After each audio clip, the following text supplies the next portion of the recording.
դու չես կարա գլուխը տանես գազանի երախը մտցնես, հուսալով, որ դե գլուխը չի պոկի։ Մենք ինչ պետք է անի հայկական կողմը։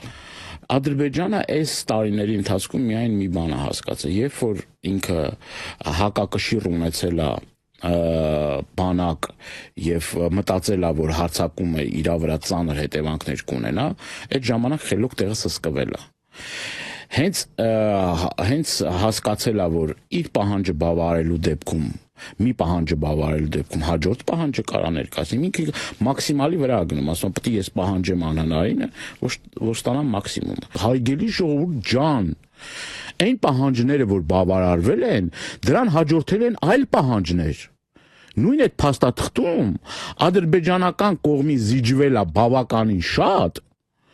հետո ասել են մի քանի էլի պահանջներ կա, նորից էլի արեք, էլի ասեն լավ, այս մի քանի պահանջներ բավարարենք, այդ թուղթը ստորագրենք, գնանք ընտրությունների, գոնե ինչ որ մի պահ կարողանանք այս ժողովրդին նորից էլի մանիպուլյացիայի մոլորության ենթարկենք։ Բայց իրանք դրան էլ չեն համաձայնվել, ասեն լավ, այս արեցիր, հլա էլի պահանջներ կա, հլա սպասի տեսնենք էլի ինչ պահանջներ ես բավարար։